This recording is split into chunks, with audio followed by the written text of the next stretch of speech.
Hello बच्चों, आज आपको 9th क्लास भूगोल का जो फर्स्ट चैप्टर है भारत की स्थिति और विस्तार, उसके बारे में मैं बता रहा हूँ। आशा करता हूँ कि ये वीडियो आपको बहुत अच्छा लगे, ठीक है ना। और प्रश्न और उत्तर याद करने की कोई आवश्यकता नहीं पड़ेगी, ठीक है ना। देखिए, हमारा जो देश भारत, ये तीन ओर से जल से घिरा हुआ है।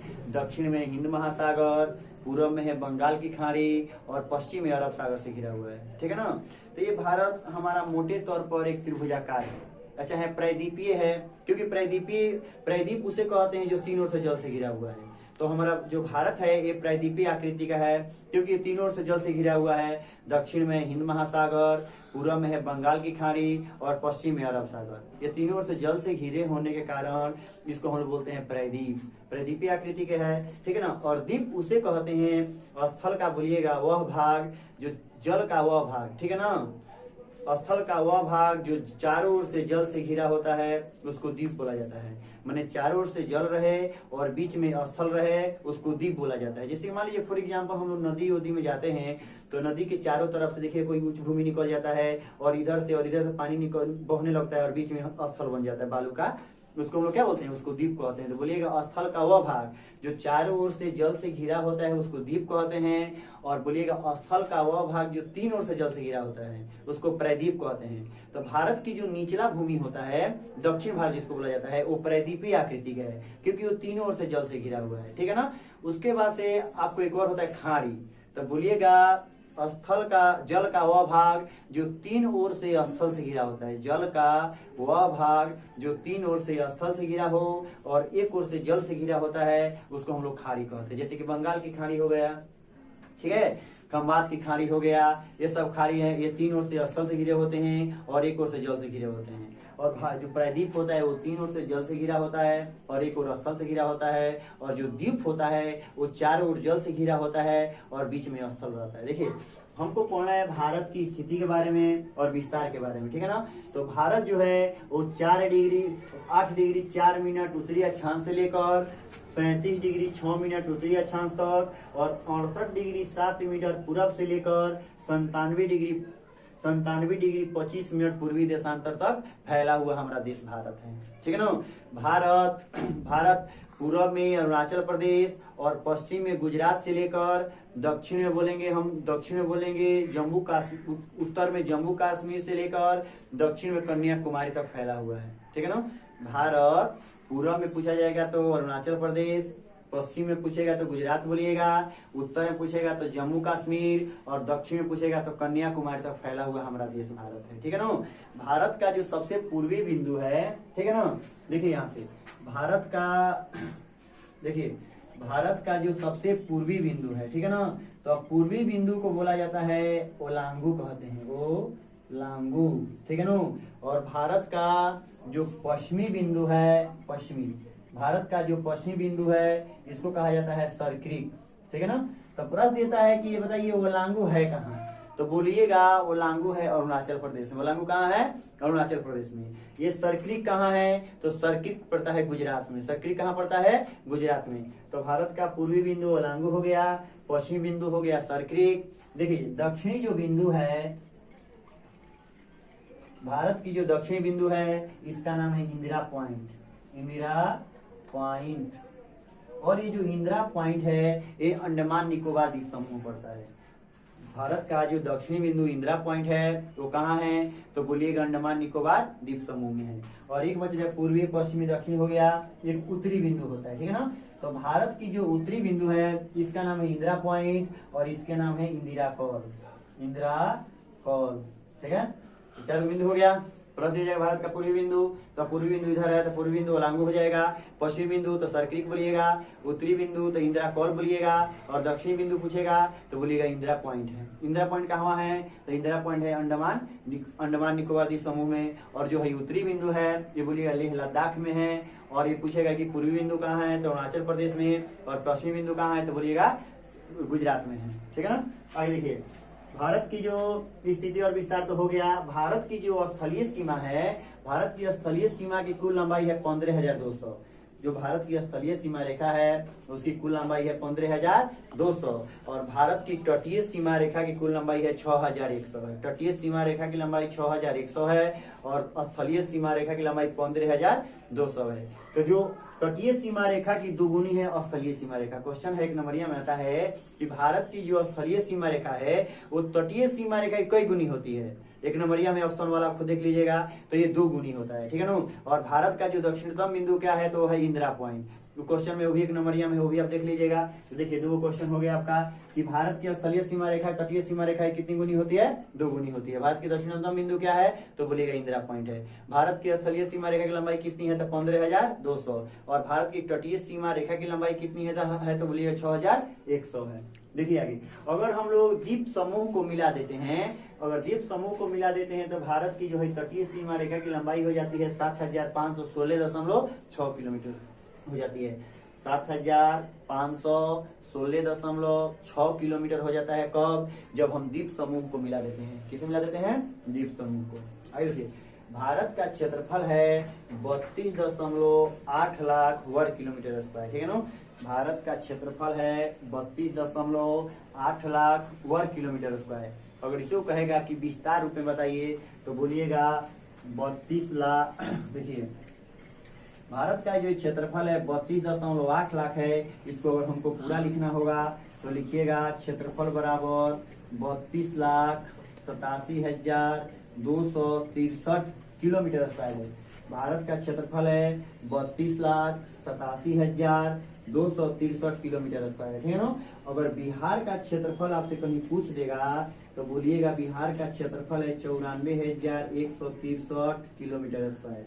भारत का है 32,87,263 और बिहार का है 94,163। और भारत का जो क्षेत्रफल है कुल भौगोलिक क्षेत्रफल का कितना है तो अभी थोड़ी देर पहले बताए थे कितना है 2.4। भारत का दक्षिणतम बिंदु क्या है, उत्तरी बिंदु क्या है, उसके बाद पूर्वी बिंदु क्या है, पश्चिमी बिंदु क्या है, ठीक है ना। भारत का कुल भौगोलिक क्षेत्रफल का कितना है तो 2.4 है, ठीक है। भारत की स्थलीय सीमा रेखा की लंबाई कितनी है तो बोलिएगा स्थलीय सीमा रेखा की 15,200। तटीय सीमा रेखा की लंबाई कितनी है तो 6,100, ठीक है ना। देखिए उसके बाद से भारत का क्षेत्रफल 32,87,263, ठीक है ना। आगे इसको देखते चलिए। देखिए भारत के अक्षांश रेखा एवं देशांतर रेखा के बारे में आपको जानना है, ठीक है ना। भारत के अक्षांश रेखा एवं देशांतर रेखा के बारे में आपको जानना है तो पहले ऊपर का ही आप लोग नोट कर लीजिए, नहीं तो स्क्रीनशॉट ले लीजिए क्योंकि हम इसे मिटाने जा रहे हैं। आपको अक्षांश एवं देशांतर के बारे में बताना है, ठीक है ना। देखिए अक्षांश और देशांतर रेखा क्या होती है।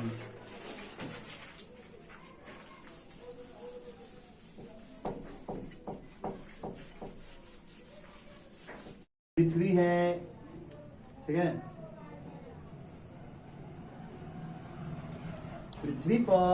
पृथ्वी के वृत्ताकार माने बोला जाएगा कि पृथ्वी पर वृत्ताकार रूप से खींची गई रेखा को अक्षांश रेखा बोला जाता है, ठीक है ना। पृथ्वी पर वृत्ताकार रूप से खींची गई रेखा को अक्षांशीय रेखा बोला जाता है और पृथ्वी पर जो सीधी रेखा खींची जाती है उसको देशांतर रेखा कहते हैं, ठीक है ना। और देशांतर रेखा जो खींची जाती है वो समय की स्थिति बताने के लिए या किसी स्थान की दूरी व्यक्त करने के लिए बताई जाती है। जैसे कि मान लीजिए कि हम अगर पटना में हैं, जैसे कि मान लीजिए कि कोई लड़का दिल्ली में है और दिल्ली से दूसरा लड़का की एकदम पूर्व में गुजरात में है, ठीक है ना। और इन दोनों के बीच में 10 डिग्री का अंतर है, ठीक है ना।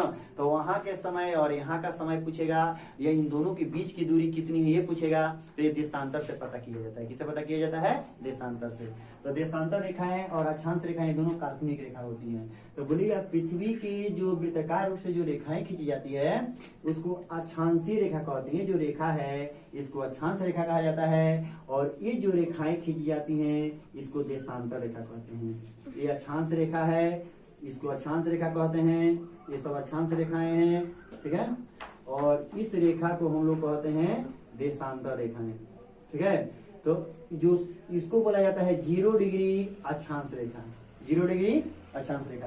तो 0 डिग्री अक्षांश रेखा को कहा जाता है विषुवत रेखा। विषुवत रेखा प्रश्न दिया जाएगा कि 0 डिग्री अक्षांश रेखा को क्या बोला जाता है, तो बोलिएगा विषुवत रेखा कहा जाता है। ठीक है ना, 0 डिग्री अक्षांशीय रेखा को विषुवत रेखा कहते हैं। ठीक है ना, और ये जो अक्षांश रेखाएं में विषुवत रेखा की समानांतर जो रेखाएं खींच जाती हैं उसको हम लोग बोलते हैं अक्षांशीय रेखा। ये सब क्या है, अक्षांशीय रेखा। ठीक है ना, बोला जाएगा कि विषुवत रेखा के समानांतर जो रेखाएं खींची जाती है उसे क्या कहते हैं, तो बोलिएगा अक्षांशीय रेखा कहते हैं। ठीक है ना, और पृथ्वी पर जो सीधी रेखा खींची जाती है उसको क्या कहते हैं, तो उसको हम लोग बोलते हैं देशांतर रेखाएं। ठीक है ना, तो ये अक्षांशीय रेखा हो गया और ये देशांतर रेखा। ये अक्षांश रेखा जो होती है ये पृथ्वी के 2 भागों में बांट देती है। इसको बोला जाता है उत्तरी गोलार्ध, माने पृथ्वी को 2 गोलार्धों में बांट देती है। ऊपर को बोला जाता है उत्तरी गोलार्ध और नीचे को बोला जाता है दक्षिणी गोलार्ध। ठीक है ना, अक्षांश रेखाएं पृथ्वी को कितने भागों में बांट देती हैं, 2। ऊपर को उत्तरी गोलार्ध और नीचे को दक्षिणी गोलार्ध। ये हमारा जो भारत है ये उत्तरी गोलार्ध में स्थित है, मतलब भारत है यहाँ पे। भारत जो है उत्तरी गोलार्ध में स्थित है और भारत कहाँ है, तो भारत बोलिएगा यहाँ पे है। ठीक है ना, उत्तरी गोलार्ध में हमारा भारत है और दक्षिण गोलार्ध में मैंने दूसरा ही देश है। ठीक है ना, देखिए आगे, तो ये अक्षांश रेखा देशांतर रेखा समझ गए आप लोग। अक्षांश रेखा देखिए, हमारी पृथ्वी उत्तरी गोलार्ध, भले हमारी पृथ्वी में जो भारत है ये उत्तरी गोलार्ध में स्थित है।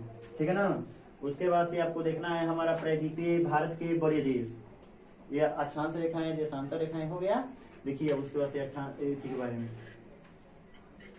मैंने बोलिएगा कि 0 डिग्री पृथ्वी के बीचों बीच में जो 0 डिग्री की रेखा खींची जाती है वृत्ताकार, उसको क्या बोलते हैं, तो उसको बोलते हैं अक्षांश रेखाएं। और पृथ्वी की जो लंबवत रेखा खींची जाती हैं तो उसको क्या कहते हैं, तो आप बोलिएगा उसको देशांतर रेखाएं कहते हैं। ठीक है ना, अगर हम लोग विषुवत रेखा से ऊपर जाएंगे तो उत्तरी गोलार्ध होता है और विषुवत रेखा से अगर दक्षिण की ओर जाएंगे तो दक्षिण गोलार्ध होता है। आज सबसे देखिए ये जो अक्षांश रेखाएं आपको हम बताए थे, तो ये अक्षांश रेखाएं के ऊपर बढ़ते बढ़ते जब जाएंगे 1 डिग्री 2 डिग्री 3 डिग्री तो ऊपर तक ले है 90 डिग्री और नीचे जाएंगे तो नीचे तक ले है 90 डिग्री। ठीक है ना, तो 90 डिग्री जब यहाँ पे जाएंगे तो इसको बोलते हैं ध्रुवीय प्रदेश कहते हैं।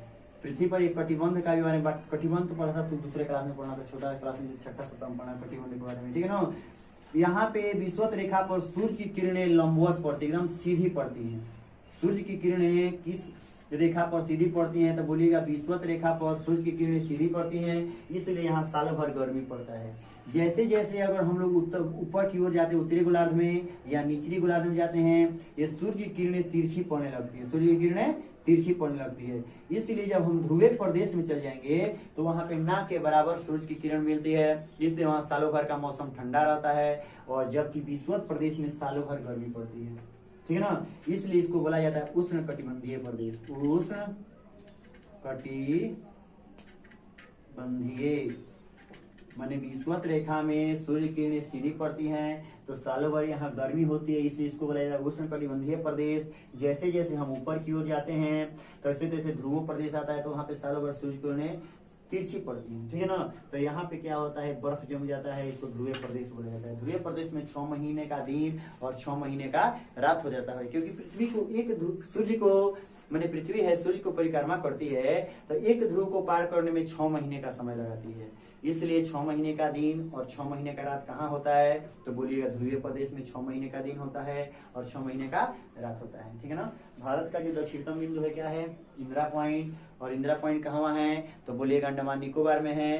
भारत का उत्तरी बिंदु क्या है, तो क्या बोलिएगा आप लोग, इंदिरा कौल। और पूर्वी तो क्या बोलिएगा, पूर्वी बिंदु क्या है, तो वलांगू है, और पश्चिमी बिंदु तो सर्किल। देखिए भारत से जो सबसे बड़े देश हैं, तो बोलिएगा जो रूस है वो कनाडा को लेकर संयुक्त राज्य अमेरिका गया।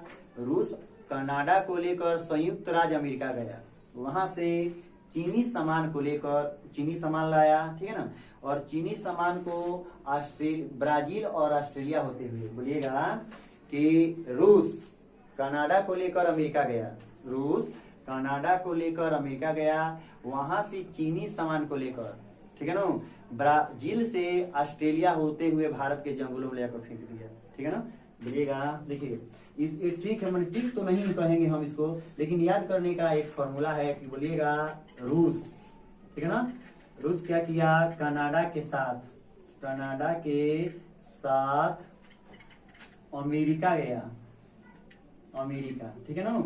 अमेरिका से क्या किया, ब्राजील को लेकर, ब्राजील को नहीं, अमेरिका के बाद बोलेंगे अमेरिका को, अमेरिका के साथ चीन से सामान लिया, चीन से वस्तु बोलेगा, वस्तु लेकर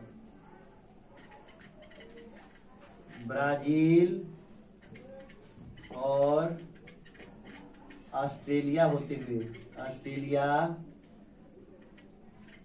होते हुए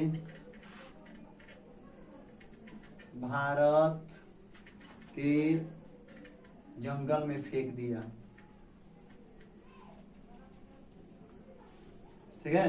बोलिएगा रूस कनाडा के साथ, रूस कनाडा के साथ अमेरिका गया, ठीक है ना। और चीन से वस्तु लेकर ब्राजील और ऑस्ट्रेलिया होते हुए भारत के जंगलों में फेंक दिया, ठीक है ना।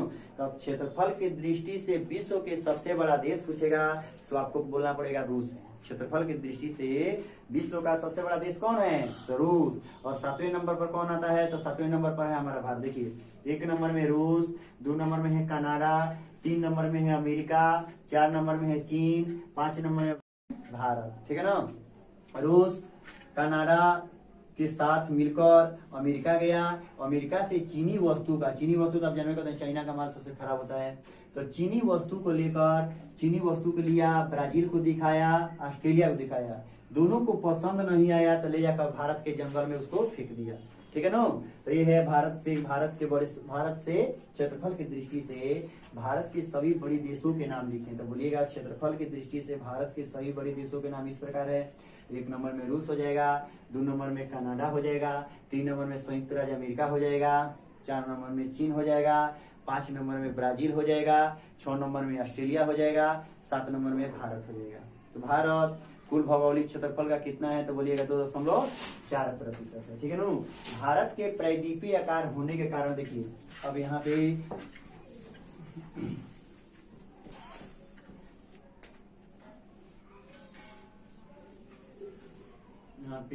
एक मानचित्र हम बनाते हैं।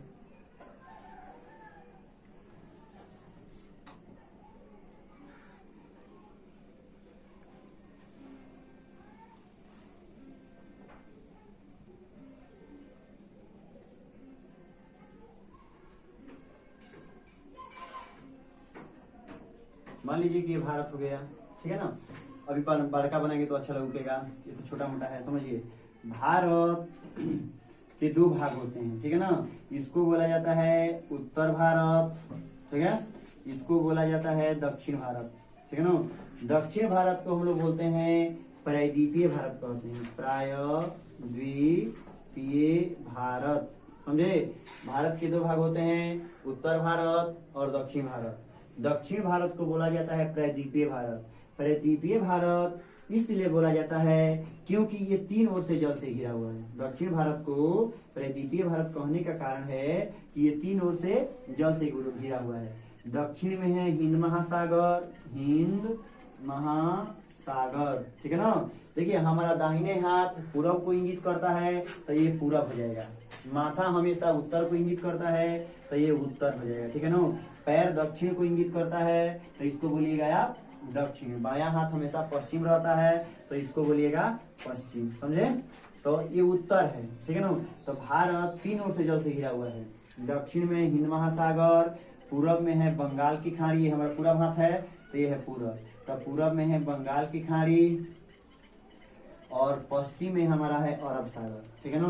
तो भारत के प्रायद्वीपीय आकार होने के कारण क्या है, तो बोलिएगा भारत के प्रायद्वीपीय आकार होने के कारण ये 3 ओर से जल से घिरा हुआ है। दक्षिण में हिंद महासागर, पूरब में है बंगाल की खाड़ी और पश्चिम में है अरब सागर, ठीक है ना। इसलिए ये 3 ओर से जल से घिरा हुआ है। भारत जैसे जैसे दक्षिण की ओर जाता है ये क्या हुआ है, पतला होता गया है। तो तो 22 डिग्री पर जाकर ये 22 डिग्री से ये पतला होता गया, ठीक है ना। यहाँ से श्रीलंका मात्र 24 किलोमीटर दूर है। तो प्रश्न देता है कि ये कन्याकुमारी में एक धनुष कोटि नाम का स्थान है, ठीक है ना। तो धनुष कोटि से श्रीलंका कितने किलोमीटर दूर है, तो बोलिएगा धनुष कोटि से श्रीलंका मात्र 24 किलोमीटर दूर है, ठीक है ना। भारत तीनों से किसे घिरा हुआ है, तो जल से घिरा हुआ है। विश्व का कौन ऐसा देश है जिसके नाम पर एक महासागर का नाम है, तो बोलिएगा हिंद महासागर, और हिंद महासागर के नाम पर हिंद देश के हम लोग वासी हैं, ठीक है ना। भारत उत्तर से दक्षिण में भारत की लंबाई देखिए, ये हो गया, ये उत्तर है दक्षिण है, तो उत्तर से जो दक्षिण है भारत की ये लंबाई है वो 3214 किलोमीटर है। उत्तर से दक्षिण भारत की लंबाई 3214, और पूरब से जो पश्चिम भारत की लंबाई वो कितनी है, तो बोलिएगा 2933 किलोमीटर है। उत्तर से दक्षिण भारत की लंबाई 3214 और पूरब से पश्चिम भारत की लंबाई 2933 किलोमीटर है, ठीक है ना। देखिए थोड़ा सा और बता के इसको स्टॉप कर देंगे, ठीक है ना। नेक्स्ट वीडियो अगले पार्ट में बनाया जाएगा। देखिए थोड़ा सा और देखिए, उत्तर से दक्षिण भारत की लंबाई तो 3214, पूरब से पश्चिम भारत की लंबाई 2933 किलोमीटर है। भारत के प्रायद्वीपीय आकार होने का कारण क्या है कि तीन ओर से किसे घिरा हुआ है, जल से। भारत का पूर्वी बिंदु, पश्चिम बिंदु, उत्तरी बिंदु, दक्षिण बिंदु आपको बता दिए हैं। भारत का क्षेत्रफल, कुल भौगोलिक क्षेत्रफल कितना है, तो बोलिएगा 2.4% है, ठीक है ना। देखिए उसके बाद से मोटे तौर पर भारत को 5 भागों में बांट दिया गया है। मोटे तौर पे भारत को 5 भौतिक भागों में बांट दिया गया है। पहला है हिमालय, ठीक है ना।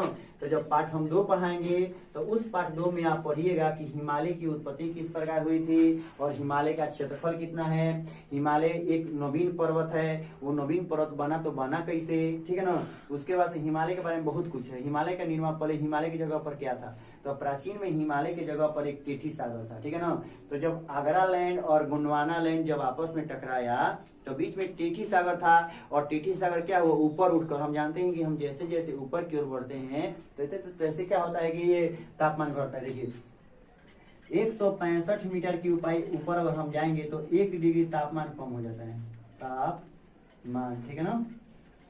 165 मीटर अगर ऊपर जाएंगे तो 1 डिग्री तापमान कम हो जाएगा। उसी तरह से अगर हम 32 मीटर की गहराई नीचे चल जाएंगे तो 1 डिग्री तापमान बढ़ जाता है, ठीक है ना। नीचे जाने पर बढ़ता है, ऊपर जाने पर कम होता है। तो इसी तरह से कल्पना करिए कि 165 ऊपर गया टेठी सागर, तो किसमें बदल गया, हिमालय पर्वत। हिमालय पर्वत प्राचीन में क्या था, तो बोलिएगा टेठी सागर था। किन किन 2 खंडों को टकराने से बना हिमालय पर्वत, तो बोलिएगा ये थी आगरा लैंड और गोंडवाना लैंड। बीच में कौन सा सागर बहता था, तो बोलिएगा टेठी सागर। हिमालय पर्वत कैसा पर्वत है, तो एक नवीन पर्वत है और मुर्दार पर्वत है, ठीक है ना। जब ये जाता है असम में तो ब्रह्मपुत्र की घाटी से सीधे दक्षिण की ओर मुड़ जाता है। तो भारत के 5 भौतिक स्वरूप होते हैं। 1 नंबर में होता है हिमालय। हिमालय की 3 समानांतर श्रेणियां, हिमालय की 3 समानांतर श्रेणियां हैं। हिमालय जो है उत्तर में चौड़ा है, और जैसे जैसे पूरब की ओर जाता है ना, अरुणाचल प्रदेश में इसकी चौड़ाई मात्र है 160 किलोमीटर है। और जम्मू कश्मीर में पूछा जाएगा तो जम्मू कश्मीर में है 500 किलोमीटर। जम्मू कश्मीर में हिमालय का जो क्षेत्र, हिमालय का जो चौड़ाई है तो बोलिएगा 500 है, और अरुणाचल प्रदेश में कितनी है, तो 160 है, ठीक है ना। और हिमालय पर्वत किस नदी घाटी से मुड़ जाता है दक्षिण की ओर, तो बोलिएगा असम की ब्रह्मपुत्र नदी की घाटी से, ठीक है ना। देखिए हिमालय कितनी श्रेणियां हैं, तो बोलिए हिमालय की 3 श्रेणियां हैं। और हिमालय का क्षेत्रफल कितना है, तो हिमालय का क्षेत्रफल है 5 लाख किलोमीटर,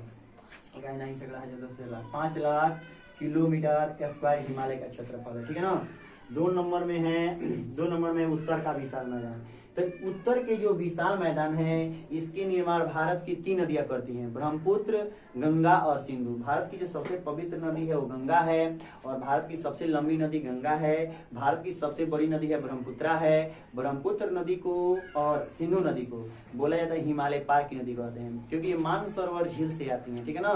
तो ये हिमालय पार की नदी बोला जाता है ब्रह्मपुत्र को और सिंधु को। भारत की 3 ही नदियां हैं जो किसका निर्माण करती हैं, तो उत्तर के विशाल मैदान का निर्माण करती है। कौन कौन है, गंगा है, सिंधु है और ब्रह्मपुत्र है। ये तीनों किसका निर्माण करती हैं, तो उत्तर के विशाल मैदान की। उत्तर का जो विशाल मैदान है ये सबसे उपजाऊ होगा। क्यों होगा, क्योंकि ये पूर्णतः जलोढ़ मिट्टी से बनी हुई है। क्योंकि ये नदियां पूर्णतः जलोढ़ मृदा लेकर आती हैं, और इन जलोढ़ मृदा से उत्तर के विशाल मैदान का निर्माण कर रही है, ठीक है ना। ये भी पार्ट 2 में इसका पूर्ण विस्तार से प्रायद्वीपीय पठार, देखिए, हिमालय पर्वत एक नवीन पर्वतमाला है, जबकि प्रायद्वीपीय पठार जो है ये भारत का जो नीचे दक्षिण भारत जिसको बोलते हैं, ये प्रायद्वीपीय भारत बोला जाता है, ये सब प्रायद्वीपीय पठार है। तो प्रायद्वीपीय पठार में भूकंप नहीं आते हैं। पूछा जाएगा प्रायद्वीपीय पठार में भूकंप क्यों नहीं आते हैं? देखिए, भूकंप जो भी आता है बताइए, तो प्रायद्वीपीय पठार में भूकंप नहीं आते क्योंकि एकदम पूरा चारों तरफ से बंधा हुआ है, उसकी मिट्टी एकदम गड़ी हुई है। अगर कोई जाकर हथौड़ा मारेगा तो उसको कुछ नहीं होगा। वही हिमालय पर्वत को थोड़ा सा चल साथे तो एकदम बह जाएगा हिमालय पर्वत। लेकिन प्रायद्वीपीय भारत नहीं, तो प्रायद्वीपीय भारत बहुत पुराना है और हिमालय पर्वत एक नवीन पर्वतमाला है। ठीक है ना। तो प्रायद्वीपीय पठार के बारे में पढ़ा जाएगा, पाठ 2 में पढ़ना है। उसके बाद से तटीय मैदान है और द्वीप समूह है। तो द्वीप समूह के बारे में तो आपको पता है कि बंगाल की खाड़ी में देखिए कुछ द्वीप समूह हैं बंगाल की खाड़ी में, और कुछ द्वीप समूह है अरब सागर में। ठीक है ना। बंगाल की खाड़ी में कुछ द्वीप हैं और कुछ द्वीप हैं अरब सागर में। ठीक है ना। तो इसके बारे में भी हमको पाठ 2 में पढ़ना है। लेकिन अगर दिया जाएगा कि भारत कितने भौतिक भागों में बांटा गया है, तो आपको बोलना पड़ेगा 5। पहला क्या होगा? हिमालय। हिमालय कितनी श्रेणियां होती हैं? तो बोलिएगा 3। हिमालय का क्षेत्रफल 5 लाख। हिमालय की लंबाई, तो हिमालय की लंबाई है 2500 किलोमीटर। अब प्रश्न है कि हिमालय उत्तर में चौड़ा है कि पूरब में, तो क्या बोलिएगा आप लोग? उत्तर में चौड़ा है। कितना है? तो 500। उसके बाद पूछा जाएगा कि पूरब में हिमालय की चौड़ाई कितनी है? तो बोलिएगा 160। कहाँ पे? तो अरुणाचल प्रदेश में। और हिमालय पर्वत कहाँ से दक्षिण की ओर मुड़ जाता है? तो बोलेगा असम की ब्रह्मपुत्र की नदी घाटी से। और हिमालय पर्वत प्राचीन में क्या था? तो बोलिएगा टेठी सागर था। भारत की जो दक्षिणतम बिंदु क्या है? उत्तरी बिंदु, पूर्वी बिंदु, पश्चिम बिंदु सब हो गया है। देखिए, इसका नेक्स्ट वीडियो अगले पार्ट में हम बनाएंगे। ठीक है ना। तब तक आप इसको देखिए, नोट करिए। धन्यवाद।